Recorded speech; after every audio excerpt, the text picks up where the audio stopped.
Magandang hapon po sa ating lahat. Andito po tayo ngayon sa lugar kung nasaan ang layman at mga misyonary nagsasama, hindi nagsasama, naglilingkod sa Umiray. So ngayon po, kasama natin ang missionary layman ng Umiray, si Brother Dindo. Ngayon po, ang programa po natin ay question and answer. Kasi nabalitaan po natin na siya po ay nakaranas ng ganong uri ng relasyon na kung saan ay ngayon ay kasal sila ngayon, ngunit magkalayo ng kanilang asawa. Hindi naman sila legal talaga na naghiwalay.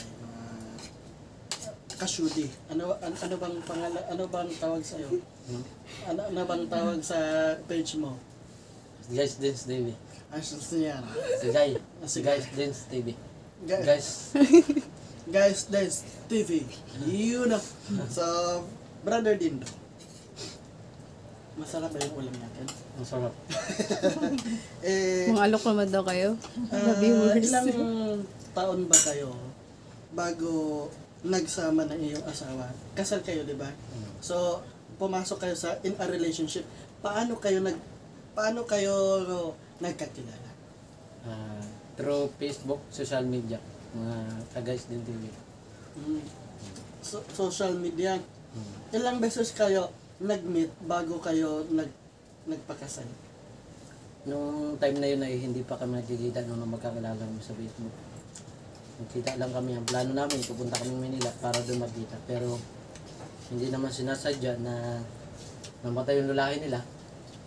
Doon kami nagplano na magkita kami sa kanila sa Palapas Ligaw. Doon nagkita. Tapos nung nagkita kayo, doon agad ang ligawan. Nagkaligawan na kami ng time na yun. Kami na talaga. Kayo na talaga. Official. So, naipakilala ka na sa magulang, ganito, ganyan. Pinakilala niya ako. Nagkita kami. So, ilang taon yung relasyon nyo bago kayo nag-isip na magpakasal? Almost 2 years. 2 years. Naligawan. Ang sweet naman naman. Kayo ay kinasal. Meron na kayong anak? Wala pa. Nung kinasal? Oo, wala pa. Wala pa siyempre. So, ngayon may anak na kayo. Di ba nagkaroon ka ng pagkakalabuan? Nakasal na kayo. Nung nangyari yung pagkakalabuan, may anak na ba kayo? Wala na kami na anak nung nagkakalabuan kami. Wala pa. Wala pa. Simula pa lang kami magkano. So, nagkaroon na kayo ng issue sa buhay. Nagkaroon ng tampuhan, sabi mo nga. Mayroon ng lamat bago kayo nagkaanak. Bago yung nagkalamat yun ay May baby na kayo. nagbubuntis na siya. Bubuntis na siya. So, grabe no. Ano yung maipapayo mo sa lahat ng mga nanonood ngayon? Patungkol sa pagpili ng the right one. Doon po sa mga babae o lalaki na kung gusto niyo pumasok sa isang relasyon, sana ipag-pray niyo sa Panginoon na makakita kayo ng the right one or the right boy or the right girl na yung magsasama kayo habang buhay, na magsasama kayo kahit sa hirap at ginhawa. Pero kung hindi niyo hiningi sa Panginoon ay magiging failure. Kaya hiniling ko na sana ay yung pagsasamang yon, nagmula lang kayo sa pagkakilala, nagmula kayo sa pag-dating, nagsimula kayo sa pagliligawan. At ang advice ko, kung kayo ay tutungo sa yung lalagay na kayo sa tahimik na magkaroon ng masayang pamilya, isipin nyo na ipagitna natin sa buhay natin ng Panginoon. At hindi lang po sa pagsasama, kasi mayroong mag-asawa na di ba hindi nagkakaunawan, pero kailangan na, naalala ko doon sa sinabi ng aking kaibigan na kailangan na magpakumbaba lagi at humingi ng kapatawaran sa isa't isa. At ang center po natin sa buhay natin ang Panginoon. Kasi pag once hindi natin sinintro yung buhay natin sa Panginoon, ay ang Panginoon po ay ating kinalimutan. Sino po yung mabubuhay sa atin? Di ba mayroong kanta na in Jesus in the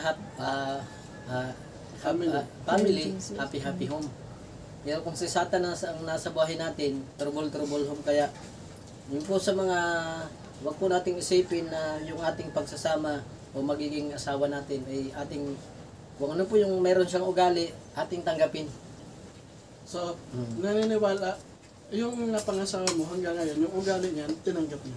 Tinatanggap ko naman. Masasabi pa rin natin na kahit ganun ang nangyari, naniniwala ka na siya ang the right one. Siya yung hiningi ko sa Panginoon. So, simula noon, nangyari yon, hindi ka na pumasok sa relasyon. Hindi na. Bakit? Kasi may takot ako sa Panginoon na ayaw kong magkaroon ng kasalanan ng pangangalo niya. Pero siguro kung hindi ako nakakilala sa Panginoon, siguro ganun ang aking gagawin.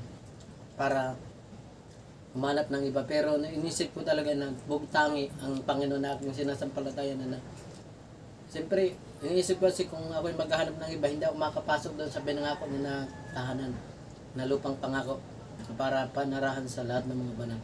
So, Kaya, pinanindigan ko yun, na hindi ako humanap ng iba, kundi ang hinanap ko ang una ang Panginoon, para siya ang paglingkuran. so hanggang ngayon, masasabi mo pa rin, mahal mo siya. Siyempre, mahal na mahal. Siya ang As in, pinakasalan eh. So, anong mensahe mo sa iyong, anong tawag mo sa kanya? Mahal, Si Ma. love, ma. Mensahe niyo po sa iyong... Sana kung kahit hindi kita friend sa Facebook, narito na yung iyong pinakasalan na nagmamahal pa rin sa iyo kahit malabo man yung pag-ibig mo sa akin. Gusto ko maging malinaw sa tulong ng Panginoon.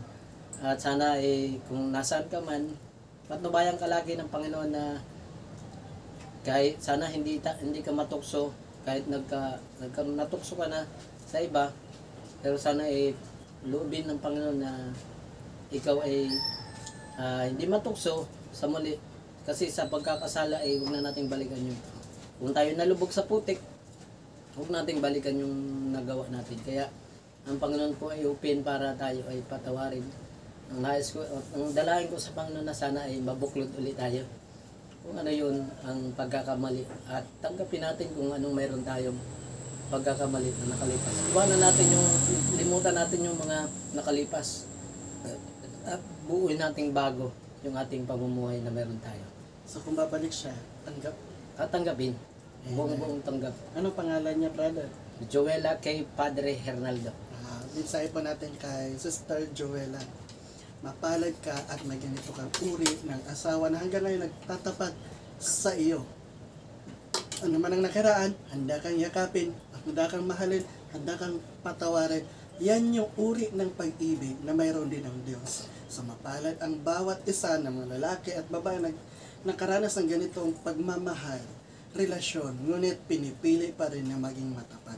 Sa lahat ng mga binata at dalaga, mga kapatid, panalangin natin sa bawat isa na kapag pipili tayo ng mga lalaki at babae na ating mamahalin, hindi natin basta-bastang bibitawan till death do us part. Mabuhay tayong lahat. Happy Sabbath.